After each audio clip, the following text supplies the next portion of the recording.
talk about Black Mirror, which I love. Yes. And I'm really interested in just the thoughts that we might have on pitfalls of gamification, like we've seen in 15 Million Merits, the second episode, and just how we can avoid going in that way with gamification. All right, pitfalls of gamification. And don't think about this as only Q&A time. This is plenty. You guys just jump in because I really do. I want it to be a discussion. My thoughts, have you seen, Jesse Schell has an amazing video on the dangers of gamification. It's his DICE talk from 2012, I think. But just look up Jesse Schell DICE gamification and you will find it. And he goes into a much more detail and much more cogently than I will presently be able to. I think we really do need to reach out to a lot of the people who are currently doing gamification and explain to them how much more there is to games than simply slapping an arbitrary point value onto things. There's plenty of studies which show, there's study after study that I've actually been doing this a great deal. I have a whole slide deck on exactly this. There have been a lot of studies that show that children who are offered an extrinsic reward for doing problems or doing homework are less likely to do it on their own after that reward is taken away than kids who are just never offered that reward in the first place. We need to at some point take away that reward, right? At some point we need to let, we can leave it open for a little bit. I mean, just so that people know that doors are locked, so if you close the door, nobody else is. Nobody else can get out. Luckily we have, nobody leaves. There we go. One of us is a murderer. So, back to gamification.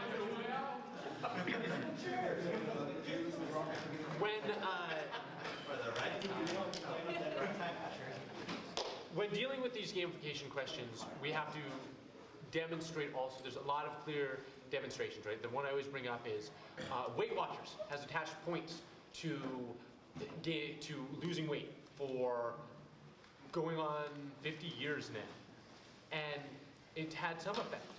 But we've seen so many, Konami did a study of the weight loss potential of DDR.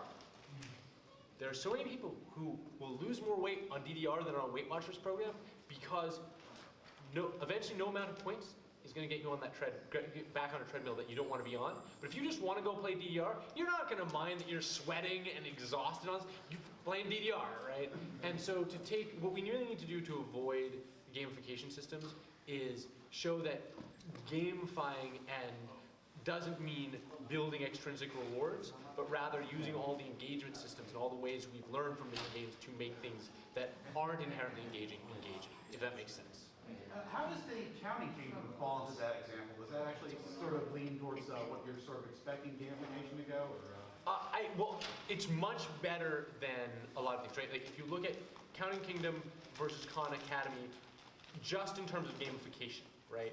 Not in terms of Khan Academy is great. There's a lot of fantastic things that Khan Academy does, but they have their progression scheme and some of these other gamified systems that I think are not anywhere near as effective as just the fact that they make learning clearer and simpler and more personal than most textbooks and modern education, right? Counting Kingdom makes a real game of mathematics. And so I think that Counting Kingdom is a much stronger example. We can go further, right? We can do a lot more, but it's a good first step. Okay. In some of the psych studies that I did with you, one of the big things is keeping track of progress and the concept of small wins. Now that's something gamification can do very well. You're not giving them rewards, you're helping them track their progress. Right, and this is the very best thing about gamification. When I talk about gamification to a lot of other groups, I was just in Europe talking to the International Baccalaureate about gamifying some of their educational stuff. And badges as a visual representation of progress is the strong aspect of gamification, right? It's not about the extrinsic reward, it's the fact that very often you're doing your math and you don't actually see yourself making progress. You're too deep in it, it's too long of a process, you don't know, and just confirming with us that, yeah, you're doing better. It's that ding when you level up, right? You're saying like you can get like an achievement unlock status every time. Right. You have mastered algebra part 1. Yeah. And Instead of at the end of the year, you pass your final and that's it. No, every couple weeks, you finish the thing and you've got your achievement. And breaking it down even further, right? Like a lot of us don't see the point of homework a lot of the time. Like not in general, but in a specific piece of homework, right? You get a group of problems assigned to you, and you're like, why am I doing this? If that progress bar moves that much closer to you unlocking finished algebra 1, right? All of a sudden it's tangible. You understand this is part of a larger scheme, and you're actually progressing towards something. Yeah. Isn't there like an inherent risk in that? Like when you give the gamification system to homework, for instance, you're basically a lot like students think they're having fun because they're making that progress bar go up, but the teacher might be giving them homework, which is completely nonsensical. The teacher isn't giving them the student the homework, which they don't think is valuable. And then putting a gamification system on that might provide motivation, but isn't it really the teacher's problem for not assigning homework, which is inherently meaningful? Well, we have to. We also need to create a set of homework and assignments that are inherently meaningful. That's why I'm saying there's more. I worry about just using that first level of gamification. I think that in games, we play games for the games themselves and not for the point system attached to them for the most part. And we need to take that to the classroom as well. I think with any education change, there's always the tendency to see it as a magic bullet for the bad teacher or bad parent problem, when not only is there no magic bullet for that problem, but there may not even be a solution for that problem, at least not a classroom level one. Yeah? What about more passive gamification? We're talking about math, and there's this great online application called Alex, and it does what Khan Academy tries to do, but Khan makes this big thing that points and, oh, congratulations, but Alex gives you small little levels that you just move through, and it's all done on like this big pie chart, and it's definitely almost gamified because you have to get a certain amount of perfects to advance, but it's way more passive, and I've used them all, and even though it was the least gamey out of all of them, it was the most effective and was the most engaging because it was way under the radar in terms of the game. Doesn't Duolingo have like a similar type of style, Exactly. like RPG, level up different things, and once you've mastered, Spanish Basic 1, then you can go advance the tech tree into But it's something really, else. it's really passive because if you don't, it doesn't like give you numbers or badges or achievements because those feel really like, oh, okay. But with Duolingo and Alex, for example, they're really, really deep in their gamification. That it doesn't strike you as a game. It feels like a real purpose. Where's the reward that come from though? Because like It comes in from. our games, people want to see badges. They want to say, oh, I earned that. I mean, personally, I don't know about you, but I feel way, way more validated by, in Mega Man, getting to the end, being the boss, than being congratulated for my 100th regular enemy kill. Because Khan Academy will give you 11, and it feels like a freemium game. Because they give you 11 achievements when you start playing, and then all of a sudden it's like, well, okay, I lost. They lose their value because it's an achievement for everything. Right? Then you do have bragging rights. Be like, But against hey, I who? got 5,000 in gamer score. But against who? You're gonna brag that too. Oh, your friends? Sometimes a user will want those badges over anything. Like there's a good application called Untapped, which is for craft beer. And if you want to try, it encourages you to try more varieties for craft beer to expand your focus and palate and talk to people. However, you can't focus on that too much to try I need to try 500 different kinds of beer so I can just get that bad. Well, and here's where the dangers of the extrinsic reward becoming more valuable than the activity itself. The activity itself has to be inherently rewarding, right? You have to love that world of craft beer in this case, which is why again I want to see us go to using the techniques, right? Using things like engagement curve in education more than using badges and points, because those are useful. Those are ancillary tools. But the real danger, we got this, what is the danger? How do we prevent this danger of gamification? The real danger is stopping at badges and points and thinking that is gamification. Yeah. But let's move on to another one. I want to get back to this, but I know we have so many questions. You, right there, yeah. All right, so this is a bit of a controversial question. I don't know if you want to talk about it. All right. Yeah. It's an open forum, man. Yes. I'm asking because I respect your opinion. I want to hear your opinion on this. My question is, from your perspective, what has been either the positive or the negative effects of the so-called Gamergate? And it's Gamergate. You want to help me with this one? I can start. I don't know. I want to keep this one short because I actually don't think it's worth a great deal of time. Gamergate.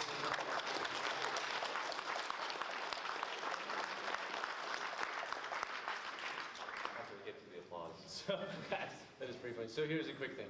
I have seen the negative effects of Gamergate in a lot of games with good stuff for months and months. I've been out talking to politicians, talking to journalists, talking to people in the mainstream, trying to convince them to be interested in this culture, to not think of us just as people who run and gun, right? Like, not to think of us as the trench coat mafia and all this sort of thing. And then all of a sudden I started getting emails of being like, you said all this stuff to us, and you used all our time, and now I'm hearing about these gamers threatening to rape people, and all this sort of terrible. So it's just done a ton of damage to us in terms of public image. It's just fractured our community, right? We all love games. Games are about joy. We should be playing together instead of being at each other's throats.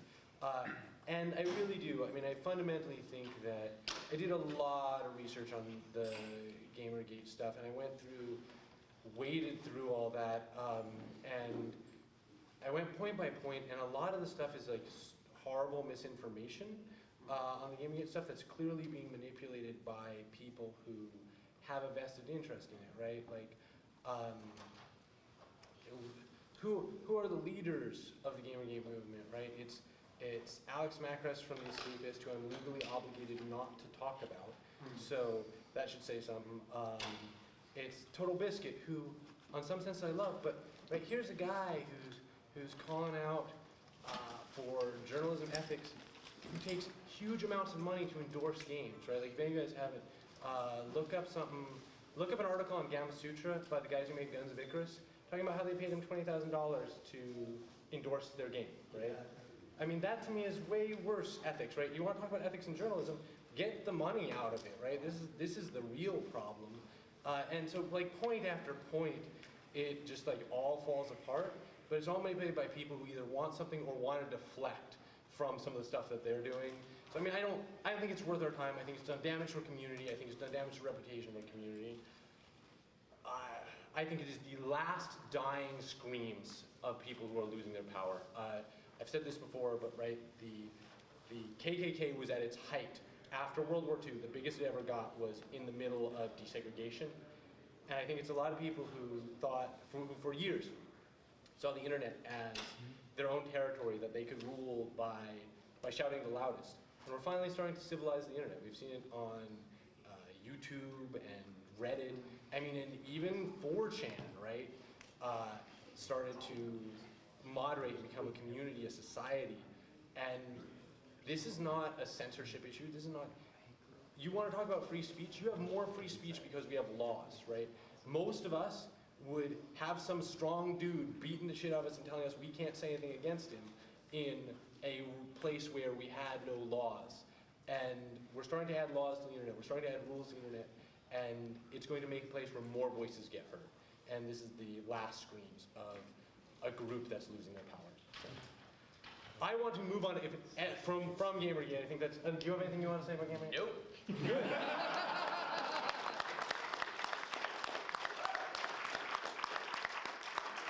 All right. Is that a non-Gamergate comment? Yes, it is. All right, move on. Excellent. So, changing the subject. First of all, I've been following you guys since you guys have been on The Escapist, and I just want to thank you. You've kind of inspired me to actually, start looking into game design, and you guys, all you are really great. So, saying that, how do I explain to my dad what exactly game design is? When you find out, please tell me.